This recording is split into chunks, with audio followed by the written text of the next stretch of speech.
Okay, good morning, everyone. Welcome to our UofT Grand Rounds. It's my pleasure this morning to welcome Dr. Ed Margolin to deliver Grand Rounds. I think everybody here knows Dr. Margolin, but I'm still going to give him the introduction that he deserves. For those who don't know him or don't know much about him, Dr. Margolin completed his residency in ophthalmology at McGill University and subsequently did a neuro-ophthalmology fellowship at the University of Michigan. Since then, he was recruited to the University of Toronto, where he is cross-appointed as a full professor to the Department of Ophthalmology and Vision Sciences, as well as the Department of Neurology.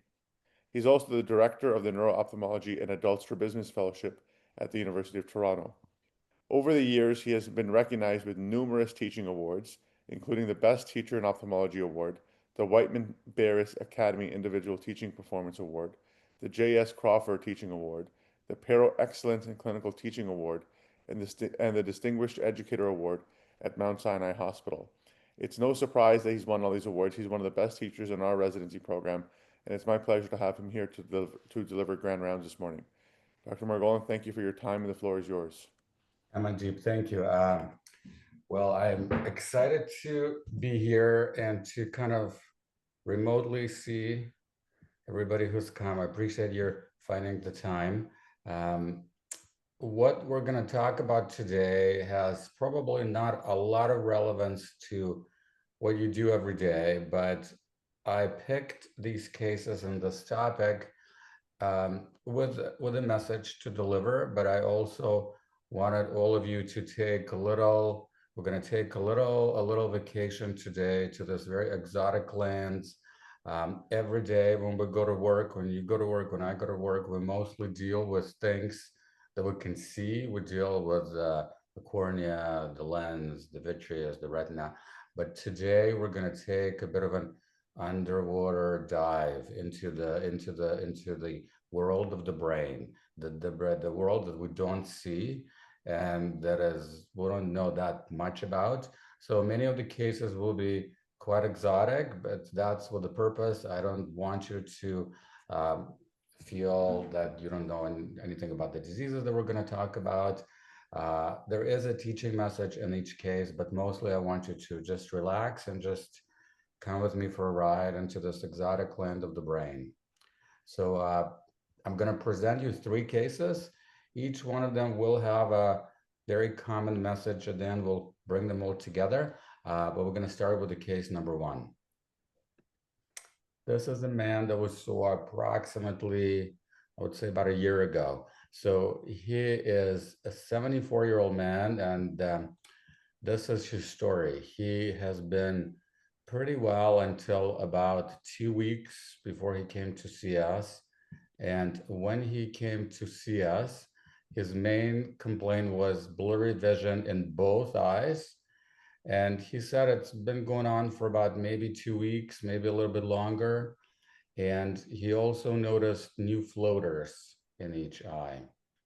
So nothing too exciting so far. He has not experienced any pain.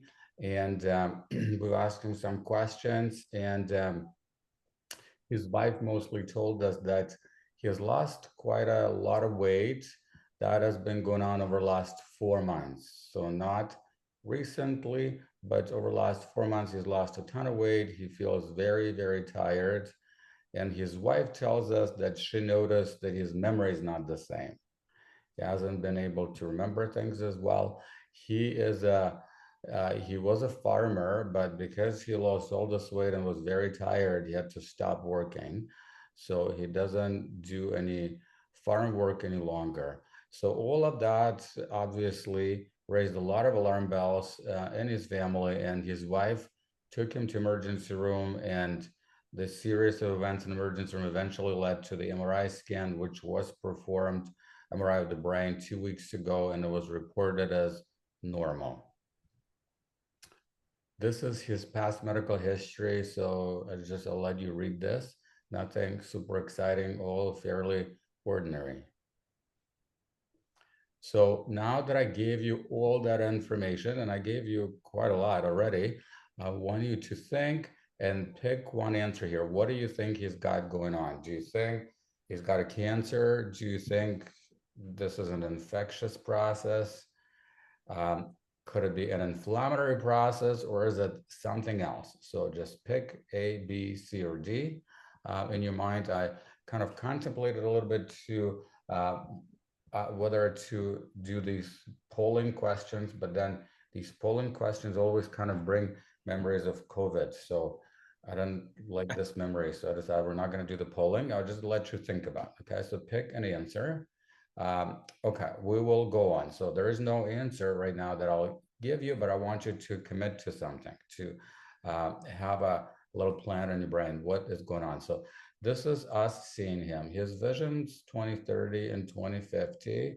He's got these on the anterior segment exam, posterior synechiae in the left eye, and a little bit of a RAPD, not anything impressive.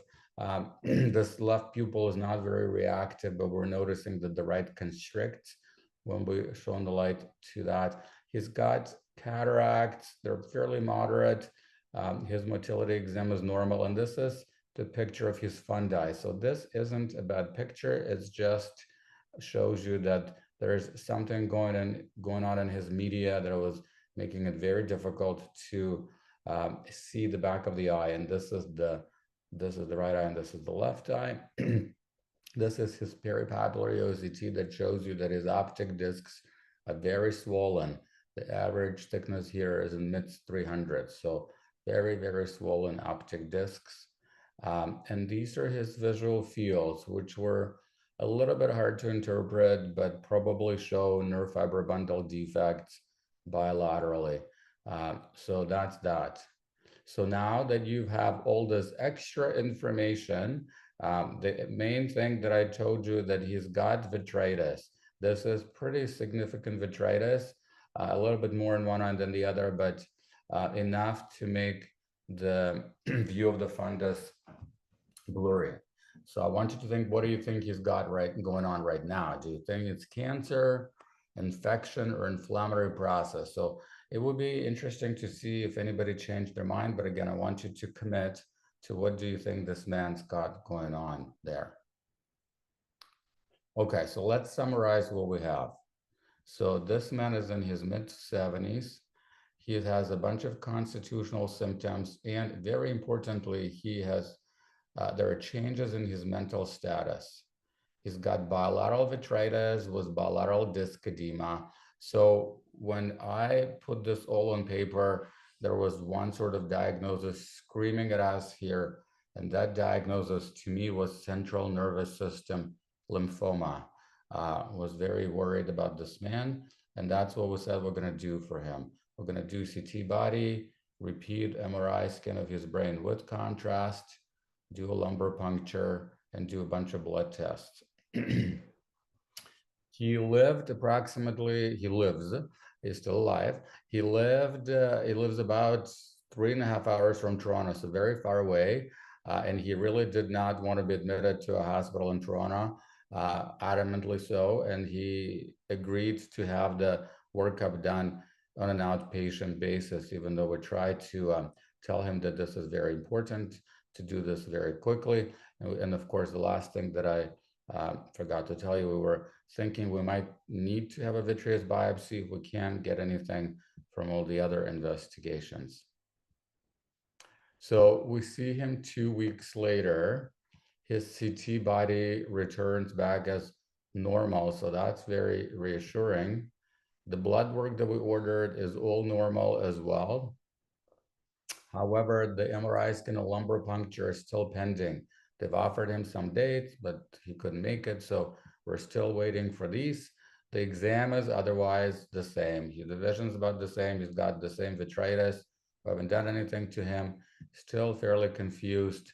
So then we see him back, and again in 2 weeks, and now it's been a month after we first met him, and he finally received his MRI scan. And I'll show you, this is a T1 axial sequence post-contrast, and it shows something very, very peculiar.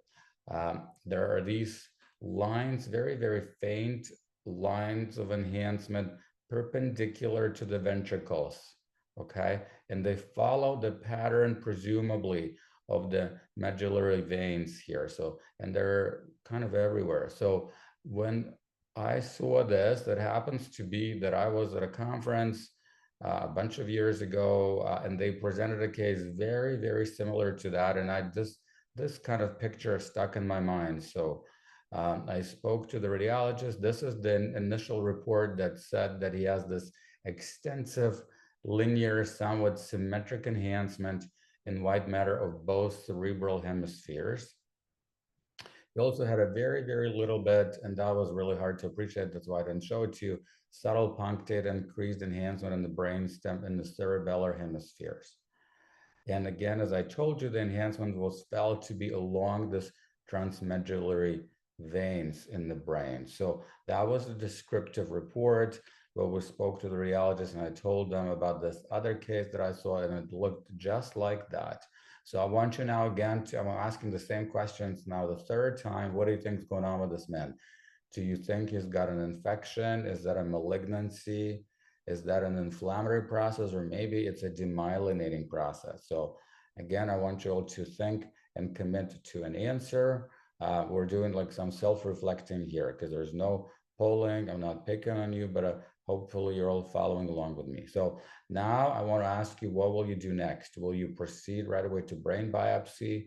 Will you still want to get CSF analysis, or will you presumptively treat him with corticosteroids?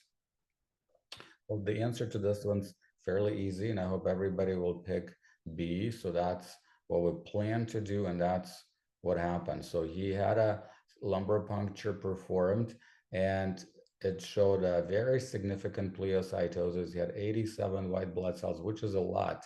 So when you see that, of course, you're still, of course, very worried about CNS lymphoma, but we're waiting right now for the cytology on the CSF sample. He also, his protein is very elevated. It is twice normal. That's very non-specific. Glucose is normal, which is a very nice number, which is a very nice parameter here, because usually if there's cancer in the CSF, this cancer cell eat glucose and glucose will be low. So that is nice to see that the glucose is normal. And finally, after waiting, that took a long time, about 1.5 weeks, which was atypical. The cytology returned as negative for malignancy, and the flow cytometry showed that these white blood cells did not have any monoclonal lymphocytic proliferation. We also obtained a very extensive perineoplastic panel on the blood and the CSF, and that, of course, takes a while to get back. So now we're seeing him back, and it's been now about 2 months since we met him, maybe a month and a half. He has further lost a lot of weight, and now he developed very persistent nausea and vomiting to the point that he went to local emerge twice, and that they even had him have an upper GI study done, and all of that was unremarkable. His exam otherwise is unchanged, and this is the test that we've actually done on him in the office. His MoCA score is now 17 out of 30, indicating at least moderate dementia. And his wife is telling us that approximately 3 months prior to all of this, he was working on the farm independently. So that's a massive change. So finally, after the discussion, the radiological differential diagnosis comes up with this. It could be sarcoidosis, could be perivascular lymphoma, which is a very rare entity, could be this thing. This is what I saw presented in the conference in this glial fibrillary acid protein encephalitis. And that presents with a very characteristic radiological picture. And then the radiologist put these things, slippers and clippers. So clippers is the entity that we do see occasionally, and that stands for chronic lymphocytic pontine perivascular encephalitis responsive to steroids. So it's a mouthful, but essentially, these are these like tiny areas of enhancement in the pons. The etiology of this condition we do not understand, but it seems to be self-limiting in response to steroids. So clippers simply means the same thing, but supratentorial. So this is the same sort of areas of enhancement, but in the cerebellar hemispheres rather than in the pons. So that was another differential. By the way, when I was looking up, I didn't know what slippers was. I knew of clippers, we do see that NT, but I've never heard of slippers. So I had to Google that, and it appears that there's actually two separate meanings for the word for this mnemonic. The second meaning is the radiologists use it to come up with a differential for unusual white matter lesions in the brain. So that was kind of something that I've learned. So that stands for sarcoidosis, lupus, infection, peri-infections. Um, this stands for periventricular encephalomalacia, encephalitis. R stands for um, radiation, and S stands for substance abuse. So that was interesting, and some of it kind of probably applied to this case. But so this is, again, clippers is this entity that produces enhancement in the pons and responds very quickly to steroids, some presumably inflammatory etiology. Again, slippers is the same thing, but in the cerebellar hemispheres. And then I showed you the other things. So this glial fibrillary acid protein encephalitis, this is the case that was presented at Neuro-Ophthalmological Society, North American Neuro-Ophthalmological Society meeting that I happened to be at and actually paid attention, because a lot of times I just kind of do my own things when I listen to, but that case somehow caught my attention. So that was very serendipitous. So it looked very, very similar to that one. So that's why we discussed it with a neuroradiologist. So this is what we've got right now. So he's got CSF pleocytosis, very significant, elevated CSF protein, but no cytological evidence of malignancy, which is very reassuring. And that is what we see in this entity called GFAP encephalitis. His radiological findings are classic for this condition, and he's developed this new nausea and vomiting, and we presume that this likely was due to now involvement of the area of postrema. The hospital, local hospital where he was admitted several times, did not have an MRI machine, so we couldn't obtain a follow-up MRI scan. It wasn't very easy. So this is what we wrote here in the notes. So we said that now that we've essentially, not 100%, but we have essentially ruled out lymphoma, we feel that we can treat him empirically with prednisone, pulse doses of prednisone. So we explained to him that this is presumptive, that we don't really know what his diagnosis is definitively yet. And so, but we will take that step, and he understands that this is presumptive. And we said, if this is indeed this condition, GFAP encephalitis, his condition, his symptoms should dramatically improve very, very quickly. So we gave him oral steroid, but he couldn't tolerate it at home. So he had to go to Emerge and be treated with intravenous salmeterol. And by the end of the 5th day, his nausea and vomiting have resolved completely. And then within 5 days only, he's gained 10 pounds. Some of it probably was due to steroids, but he was able to eat again. So that was very exciting. So this is 2 weeks after the treatment. We're seeing him back. He made it back to Toronto. And each one of these trips to Toronto were obviously very taxing for him and his family. So his vision is about the same, but now dramatically his vitritis is gone. And disc edema is gone as well. And most importantly, and most excitedly, his MoCA score has gone out from 17 to 23. So his cognition has started to improve. We're still waiting on this perineoplastic panel. It comes back, and you see everything is negative, but there's one thing that was still missing. We got an addendum saying the GFAP antibody titers are still missing, which gave us hope that maybe they're just retesting it because it's positive. And eventually it did come back, and it was very positive, both in the serum and in the CSF. And to the point that I've received an email from the biochemist at London Health Sciences Center saying that the titers are extremely high, the highest he's ever seen. And after we gave him steroids, repeated MRI scan in 2 weeks, and it reported on really dramatic improvement, and this enhancement, these lines of enhancement have almost completely resolved. were very, very faintly seen. And so now then we're so I'm again 2 months later, his vision has remained the same. Remember, he had pretty moderate, significant cataracts.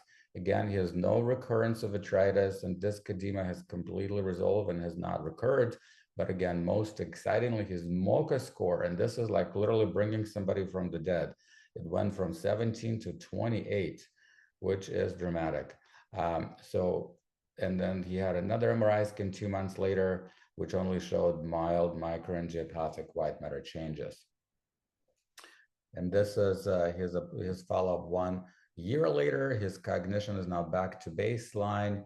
He's had no recurrence of disc edema or uveitis. Has been off steroids for a long time.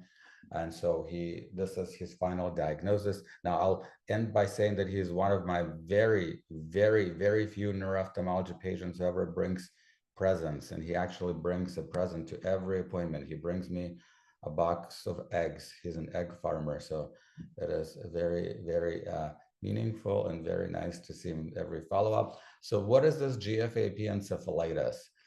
It was recognized very recently. The first report was in 2016 only. This is an autoimmune meningoencephalitis, and it has a particular marker. I want to just underscore the word marker because we don't actually think that these antibodies are pathologic, but they're likely a marker of whatever is going on with these patients. So they're antibodies against this glial fibrillary acidic protein, which is an intracellular protein. So that's why we think the antibody is likely a marker, because the disease manifestations are mostly all due to T cell immunity, not B cell immunity. It is obviously fairly rare. And in 1/3 of patients, it is associated with underlying malignancy, but in another 1/3 to 2/3, it's associated to some preceding viral infection, some sort of probably molecular mimicry in our immune response to the virus. What are the symptoms? As you can imagine, the symptoms are going to be very nonspecific and all related to the brain being inflamed. So headaches, fever, encephalopathy. Sometimes it can involve the spinal cord and produce myelitis. You can get ataxia from involvement of the brainstem and the cerebellum. And rarely blurry vision and uveitis have been reported. So this is one of the third antibody-associated optic neuritis entities that has been recognized over the last decade. And it again can produce posterior uveitis. That's why I wanted to show you that case. It can cause seizures, autoimmune systems. And the diagnosis is made by detecting antibodies in the CSF mostly. However, in our patient, the antibodies were positive in serum as well. But the CSF antibody testing is more sensitive to testing the serum. And that's what the CSF composition in these patients look like. Most of them will have pleocytosis, and it's pretty significant. So you see very similar to what our patient had. Most will have elevated CSF protein, and 1/3 will have low CSF glucose. So that makes you wonder whether these are the patients who have an underlying malignancy. And you'll see non-specific oligoclonal bands in about a half of them. So the key thing in diagnosing this condition, this very characteristic appearance on neuroimaging, these radial perivascular enhancement around the ventricles, that's seen in about a half of patients. Another half will have this very non-specific white matter lesions. You can also rarely see enhancement of the leptomeninges and ependyma. And sometimes you can see lesions in the spinal cord as well. So that again, that is our patient whose presentation was very, very typical. That is the T2 sequence on the right, and this is a T1 post-contrast sequence on the left. And the purpose of me showing this is to emphasize that this disease has a very characteristic appearance on the post-contrast sequences. So contrast administration is paramount in recognizing it. You see, when you look at the regular T2 sequence, it is very hard to appreciate anything abnormal, but these lines really do stand out as very peculiar on post-contrast sequence. We don't understand a lot about the pathogenesis of this condition. As I mentioned, we don't think these antibodies are pathogenic, as autoimmunity is probably T cell mediated, possibly triggered by infection or cancer. And I know that hopefully some of you are thinking, why do they have posterior uveitis? Why do these patients get uveitis? And the answer is also very unclear, possibly because this GFAP protein is expressed quite heavily in the retina as well. It is present in the Mueller cell. So perhaps there is the autoimmunity is directed against these cells in the retina. The other possibility is that the eye is just very non-specific autoimmune target in this condition as well.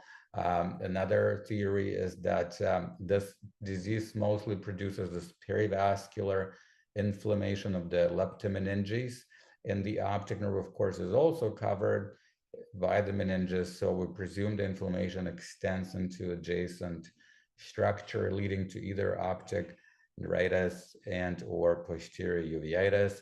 So again, the main concept here is that there's this shared antigenicity, the immune system attacking this GFAP glial cells, both in the brain and in the eye as well. So again, the pathophysiology, why do these people get posterior uveitis, is not entirely clear. What does that appear like this? So the mainstay of treatment is corticosteroids, and majority of people require only that. And then there's a minority of patients who require escalation of therapy to various other immune-mediating therapies. And most of these patients also, it's a monophasic illness. It happens once and doesn't happen again, although small percentage can relapse. So now I've shown you this case with this condition, which you'll probably never see. So why bother? Why did I show it to you? Well, I wanted to tell you that if you see patients with posterior uveitis and that the etiology is not apparent, that neuroimaging is paramount, and it has to include post-contrast sequences. So we did hear about this underwater entity, GFAP encephalitis, and it can be the cause of optic neuritis and / or posterior uveitis. And it has a very characteristic neurological appearance of these radial perivascular lines. So that's all I wanted you to take away from that point, from that case. We'll see if there's any, let's see, check the time. So, okay, it took about half an hour. The other cases are not as long, so we have time. So we'll proceed to case number 2, because I want us to have a little bit of time for questions at the very end. So case number 2. This is very different. So this is a little bit more bread and butter type of stuff. So this is a 30-year-old man who is previously healthy. He's on pre-exposure prophylaxis, but he gets tested regularly, and his testing was negative just a month ago. He goes to emergency room complaining of headaches, which is pretty severe. It's mostly in the occipital region, and now it's kind of involving really his neck. And he does admit to neck pain and stiffness. And importantly, his headache is better when he's lying down. So that's his story. He undergoes CT angiography. That's interpreted as normal. He undergoes lumbar puncture. He's offered a lumbar puncture, but he declines it. And he's sent home with a script for muscle relaxant. He then comes back to emergency 5 days later because his headache is unchanged, but now he has binocular horizontal double vision. The MRI scan is done in the emergency department, and it is interpreted as normal. I wanted to show you the relevant sequences, the T1 and T2 sequences, and I want to show you that indeed there was nothing alarming on the MRI scan. We have scrolled through the sequences, and it looked okay. So we see him the next day. His afferent exam is all right, but he's got an abduction deficit with a very concomitant esotropia, obviously worse when he's looking to the right. And then whenever we see anybody with the abduction deficit, we try to remember to make these notations in a chart. We'll look at the facial strength, because remember the fascicles of the facial nerve wraps around the sixth nerve nucleus in the brain stem. So facial strength, and there's an important thing to look for. We'll look for signs of myasthenia. We'll look for anisocoria, because the sympathetic pathway briefly joins the sixth nerve and the cavernous sinus. We'll look for a presence of disc edema to see whether this is a non-localizing six related to increased intracranial pressure. And then finally, we'll try to remember to check reflexes in these patients, because Miller-Fisher variant of Guillain-Barré can present with a cranial nerve palsy, obviously, and these patients will have decreased reflexes. And we check the gait, because the gait is a very sensitive test for detecting any brainstem abnormalities. So there's a lot of pathway going through the brainstem, and multiple studies shown that simply testing the gait is very sensitive, and seeing whether there's an abnormal process going on in the brainstem. So we've looked at all of that, and we spent time, because of course he was a younger person with no microvascular risk factors, so we wanted to make sure we looked at all of that, and that was all right. So now I want to ask you if you would accept microvascular ischemia as a diagnosis here, or you wouldn't stop and you would pursue your workup further. So again, I want you to think to yourself, will you accept it or will you move on further? Okay, so this is what we did. So if you, sorry, this is the second question. Yeah, sorry. If you don't accept microvascular ischemia, which I hope most of you didn't accept, what will you do right now? Will you see him back in 2 months? Will you order all these other things? What will you do? Again, these are the options. And again, I want you to think about what would you do uh, when you're faced with a patient like that. Okay, so this is what we did. So we looked at his MRI scan. It had very limited sequences and no contrast was given. We still ordered this GQ1B antibody titers to look for whether or not the diagnosis here is Miller-Fisher variant of Guillain-Barré. And we did order an MR with contrast to review the entire pathway of the sixth nerve. So the MRI scan was done, and miraculously somehow was done 5 days later. And so this is the flare sequence and the T1 post-contrast sequence. And you can see here the flare sequence, not really remarkable, but in the post-contrast T1 sequence, there's this very smooth enhancement which involves the dura. So we call it pachymeningeal enhancement around the entire brain. So this is the sagittal sequence, and I wanted you to see this to show some very glaring abnormalities. So this is the dural venous sinuses, and if you don't look at a lot of scans, it wouldn't be super obvious to you, but these sinuses are very large here. They're very distended. His brain is sagging a little bit down here. The corpus callosum is kind of curved down a little bit as well. This is his pituitary gland. Normally, in a healthy adult, we want it to be either flat or kind of going downward, and in his case, is going upwards. So it's a very plump, very full pituitary gland here. So all of these things here. So this man has got multiple signs of intracranial hypotension. So we're all aware of sixth nerve palsy in patients of intracranial hypertension, but I wanted to show you this case to highlight that sixth nerve palsy can be a sign of intracranial hypotension as well. So what are the signs? You can see this diffuse pachymeningeal enhancement, the signs of brain sagging, and that's manifested with a downward displacement of cerebellar tonsils, as well as with curving of the corpus callosum. You get engorgement of the venous sinuses, and engorged and enlarged pituitary gland, and sometimes you can see subdural fluid collection. So you saw 1, 2, 3, and 4 in this man. We did not see subdural venous collection, but this was very convincing for intracranial hypotension. So whenever People have that on imaging. The next step in their management is to do either CT or MRI myelography to look where there is any signs of CSF leak in the dura, in the spinal cord. And indeed, the dural tear was suspected in him in the thoracic spinal cord. And he also had this extraaxial fluid throughout the spinal column. He had a CT myelography that didn't really show any obvious sign of leaking, and the previously seen possible tear in this level wasn't confirmed. So he had a non-target spinal blood epidural patch placed, and that essentially cured him pretty much immediately, and he got a lot better. Okay, so that's the case, but we'll talk a little bit about intracranial hypotension.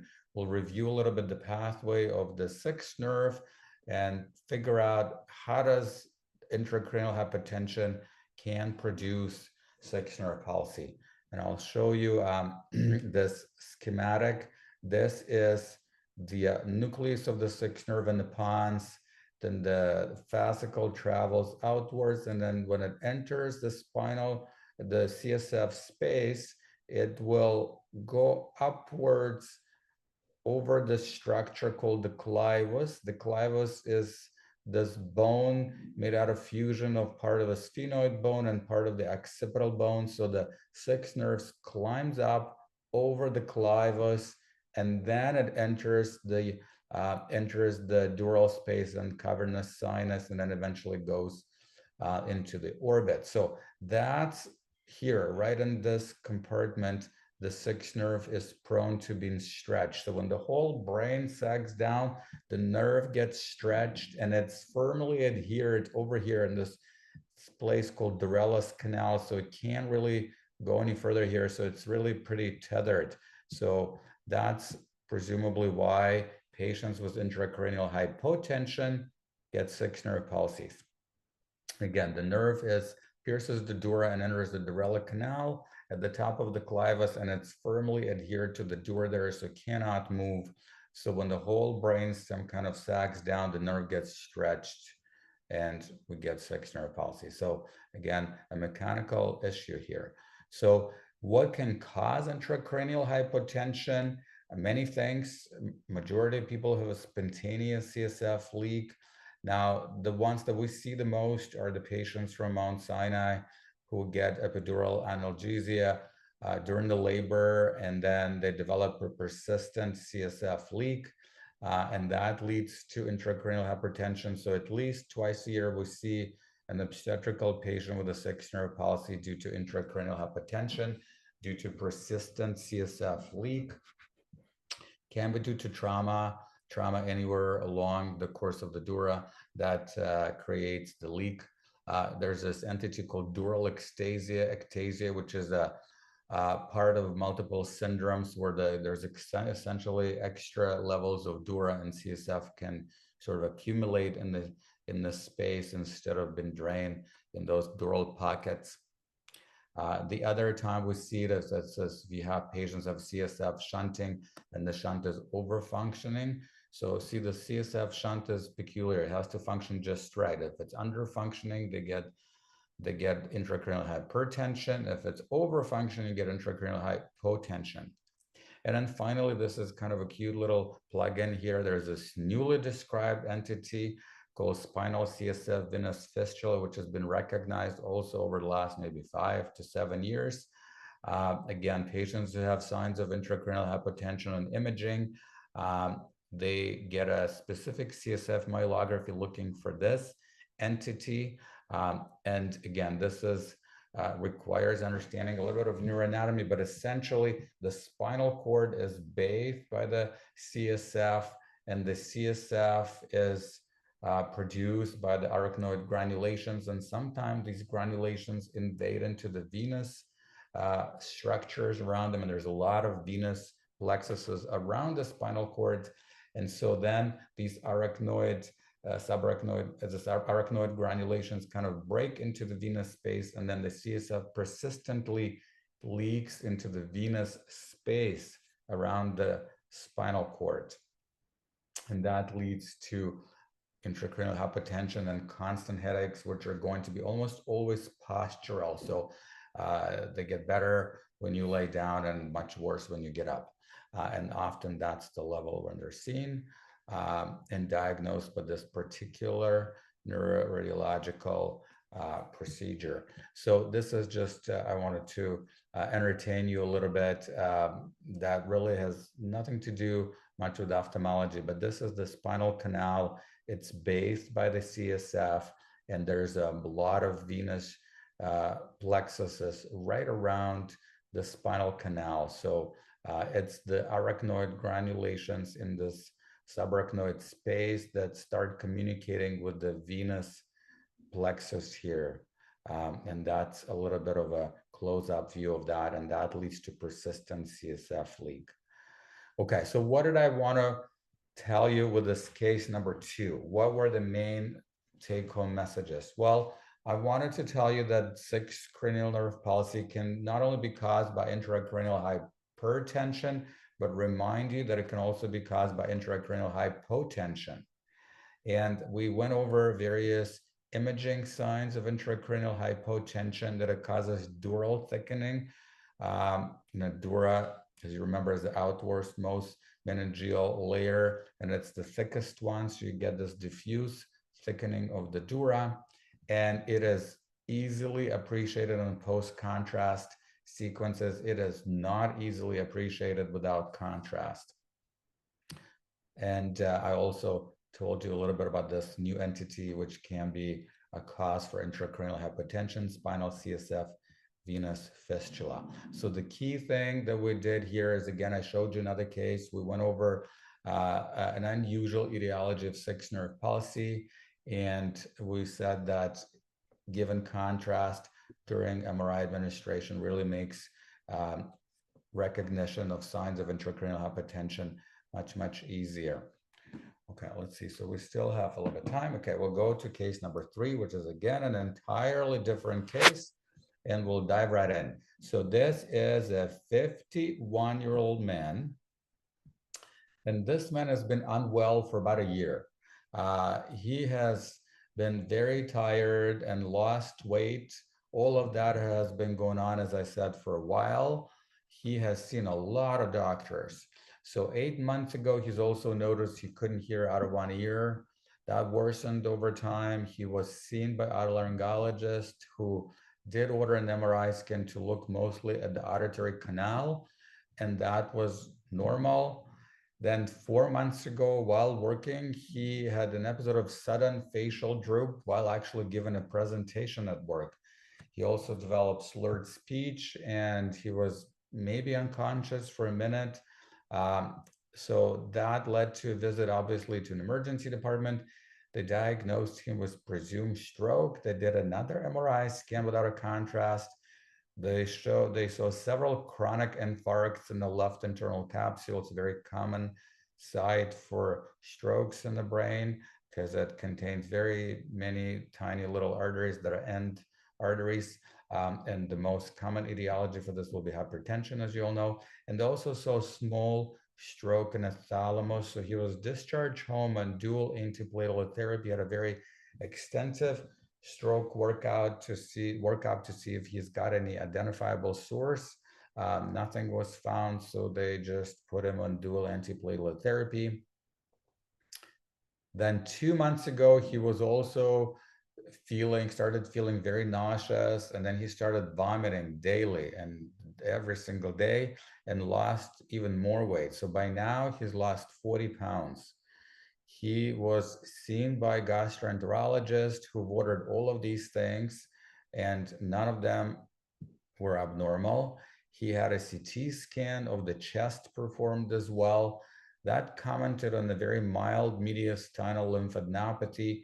That led to the referral to a thoracic surgeon who felt that these lymph nodes were small and probably inconsequential. Then he had a third MRI scan of the brain, again without contrast. This commented on microhemorrhages of the pons. So brain amyloidosis was suspected as a possible cause, but again, wouldn't explain his multitude of constitutional symptoms. And then 2 months ago, he started noticing that the vision in the right eye was getting a little blurry, but he had so many other things going on. He actually didn't even see anybody for this for a very long time until he finally went to see an optometrist about a week prior to us meeting him. And that's what led to his appointment with us. His vision was very bad in the right eye, and the right optic disc was pale. So that's how he got to us. So we're seeing him right now, and his vision is bad in the right eye. There is a right RAPD. The right disc is pale. The left is all right.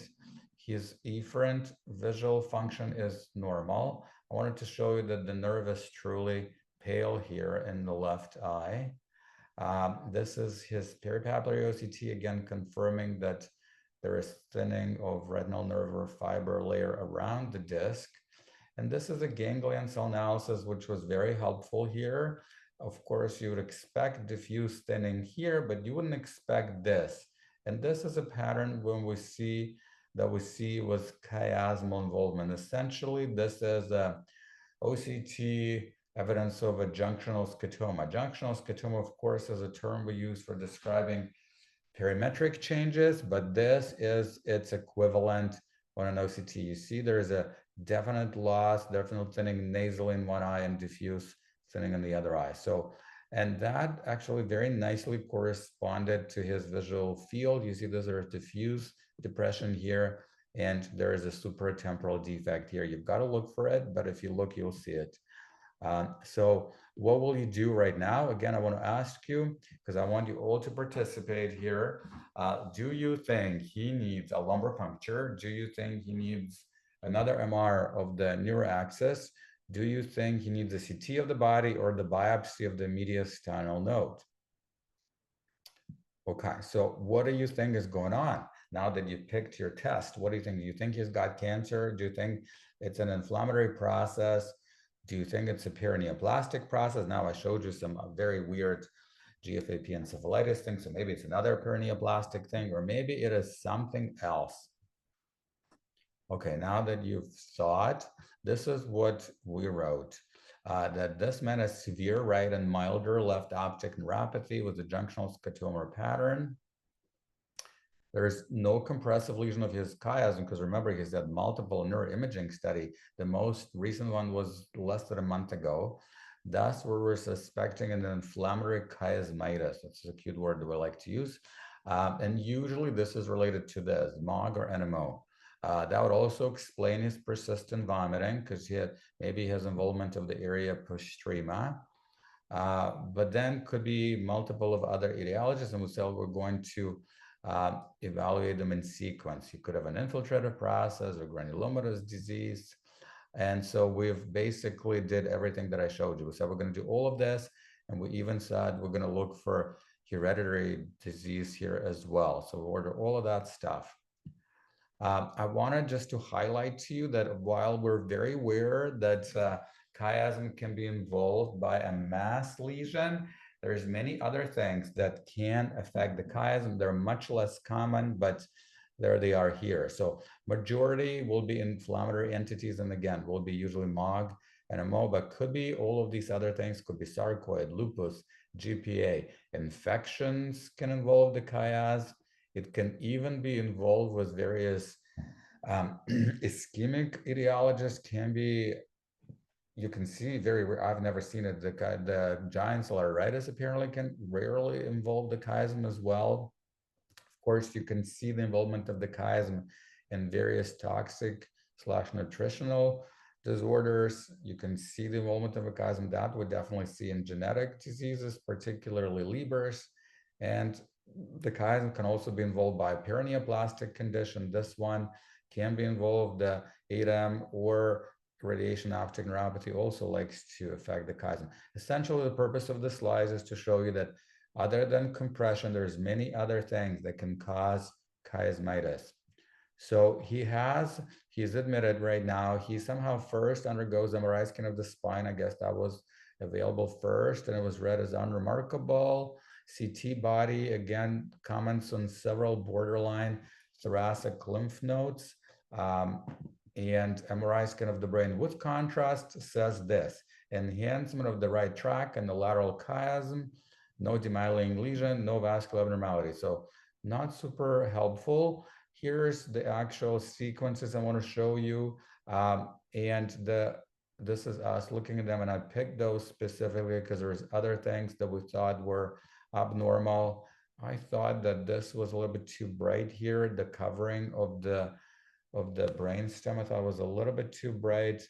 Here's this prechiasmatic optic nerve in the tract that was commented on the report. Again, we're going around the brainstem. Again, this is fellow was too bright. I thought this nodule was abnormal. These did not look normal. And again, look here. This is a sequence around the brainstem, and you can see there's this kind of like nodule coating of the brainstem, which did not look normal. So we've contacted radiologists, asked them to look at it again. And this is an addendum, which essentially says there is diffuse leptomeningeal enhancement. Now, I want to pause for a second because I threw these terms around. I used the term pachymeningeal enhancement. Now I'm using the word leptomeningeal enhancement. These are very different things. So remember the brain is covered by meninges, and there's 3 layers. The innermost layer, which is very thin, it's pia. The middle layer is arachnoid, and the outermost layer, which is the thickened one, is the dura. So there's different diseases that affect the dura versus the 2 innermost layers, arachnoid and the pia. So when the disease process involves the dura, we call it pachymeningeal enhancement, and that's usually diffuse and pretty uniform, and you can see it very easily. Leptomeningeal enhancement is very different. That's the disease process involving these 2 innermost very thin layers covering the brain.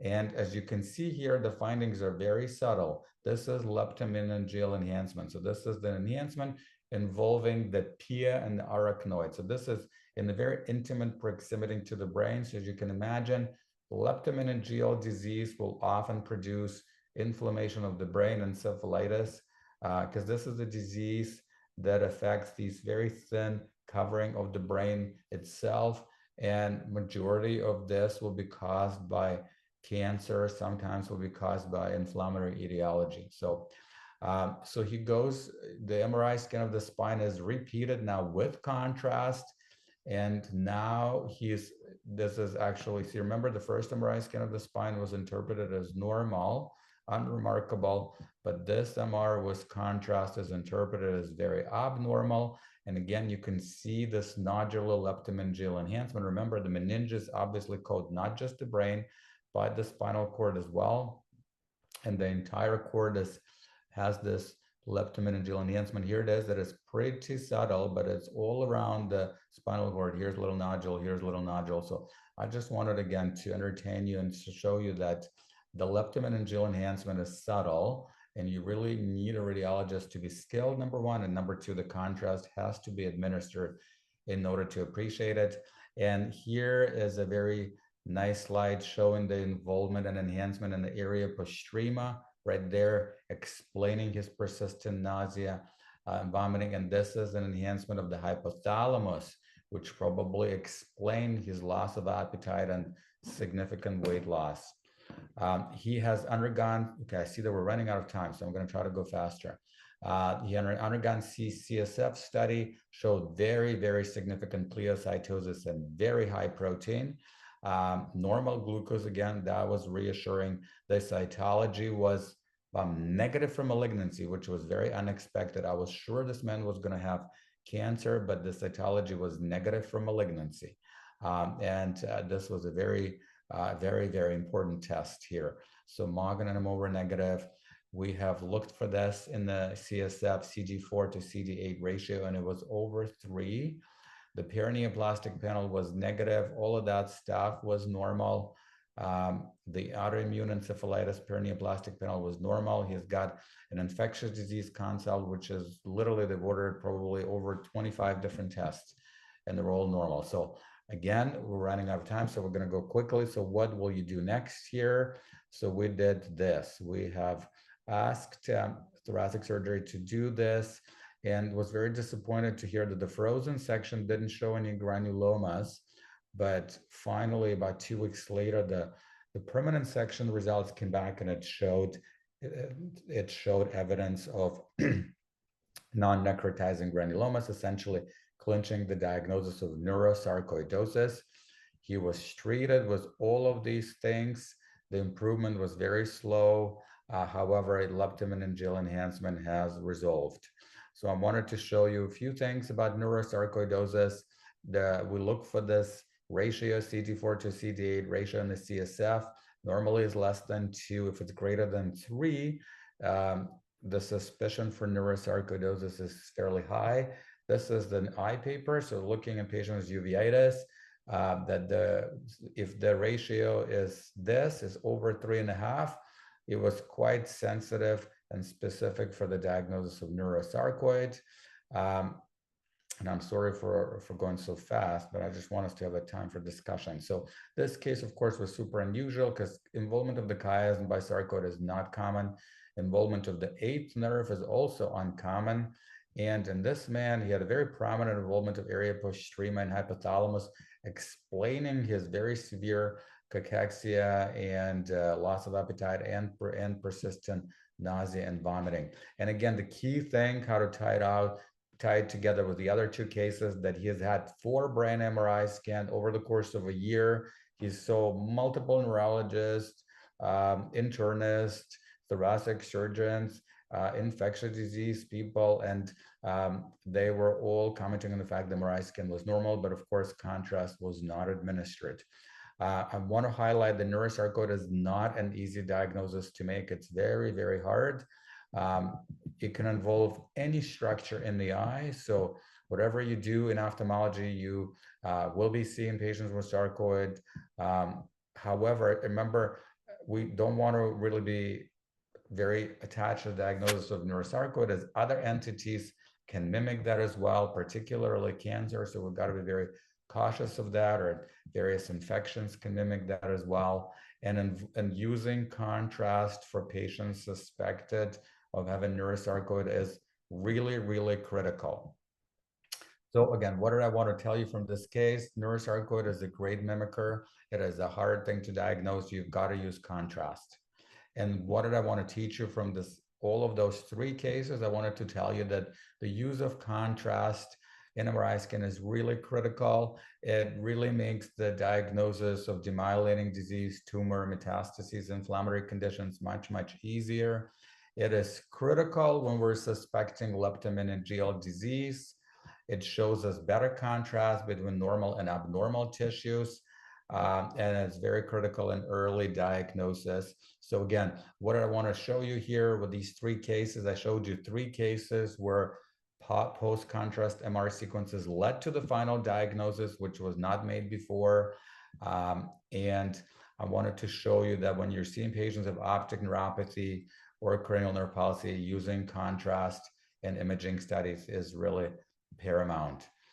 Sorry, we really ran out of time. So um, I will try to answer briefly. There are questions in the chat, but I want to see if anybody has any other questions they can voice, because I felt like I was talking to myself and I want to hear voices. Well, Ed, Uh, I'll chime in first. I think that was a fantastic talk. You packed a lot of information into a short period of time and certainly introduced some new concepts to us. So thank you, first of all. There are a couple questions here. With respect to the first case, Dr. Altabari is asking if there's any OCT changes that might suggest Mueller cell involvement. Yes, I saw that. I feel I saw your question was very insightful, and I was trying to like search my brain database to see. We didn't see any, and I have to tell you from my reading of the literature, I couldn't see anybody mentioning that. But that is, I mean, now this man is better. We could have gotten a better OCT. We didn't see any, and I didn't see in the literature. Good, amazing question. Ed, I've got a question. Yes. Given the title of your talk, God is King, and the cases you've shown us, why would you not order gadolinium with every operation? You could do a pre before gadolinium and then gadolinium. I know Well, there may be amazing allergic question. There's reactions, but why not? two main things. Number one, most important answer is practically to do gadolinium. Obviously, it takes much longer to do a scan because you need a technician to actually to find an IV, to place an IV, explain about the side effects, monitor the patient, because Uh-huh. there is a very, very rare, the incidence of allergies to gadolinium contrast is very rare. Gadolinium is actually a metal in the periodic table. It's not CT dye. There's a much higher incidence of allergies to CT dyes because it contains iodine. Allergy to iodine is common. Allergy to gadolinium is exceedingly rare. The and We even use gadolinium with caution in patients with renal impairment. There is an entity that can produce chronic renal disease from too much gadolinium. It has been recognized not too long ago, but there is a thing. So we're cautious when using patients with renal disease, chronic renal disease. However, the main thing, I don't know if anybody of you here had an MRI scan with contrast. The main limitation is the fact that it's practical, it's more expensive, and there's a longer time in the scanner, and the time in an MRI scanner is very valuable. There's, as you know, there's a line out of patients, so it prolongs the MRI scanner by at least 10 minutes, maybe 15, because again, you have to find an IV, patient has to get in there, and there's additional sequences that have to be administered. So it's much, much faster to get an MR without contrast. For instance, the second patient that I showed you, the MRI that he had in the emergency room probably took about 15, maybe 20 minutes, and at most. And if he had required a contrast, you minimally would have taken about 35 minutes. So it's just practical application. So time in the scanner, I presume that the contrast also costs something, but mostly it's the cost of getting more sequences. You know, when the radiologist reads the scan, it's like for us, like they don't get paid more or less depending on how many sequences were obtained. So it's economically much more practical to do scan without contrast. That's the main thing. But essentially, of course, you've got to get, it will be much better for every person to have contrast in every scan. Now, if you're probably seeing somebody who has long-standing history of headaches and your pretest probability of finding anything is very, very low, these patients don't need contrast for instance, chronic headaches. But everything else, especially for the indication that we order it, it will be really, really helpful at every single time. Somebody asked me about, do GFAP patients need a steroid taper? Yes, it's a long taper. This man has been tapered over the course of like 8 months. Any other global questions about anything that we spoke about? I know we're out of time, but No, Ed, I think you got through most of the questions in the chat, so thank you for that.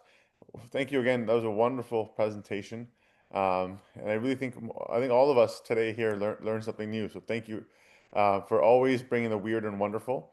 It's a privilege for us to have you in in our department and in our city, seeing these patients on our behalf. So thank you so much, Ed. That was a thank wonderful you. Thank you, sir, for presentation. very, very kind words. Thank you, everybody, for being here. All right, Take have a care. good Friday, everyone. Bye. Have a great weekend. Bye. Bye.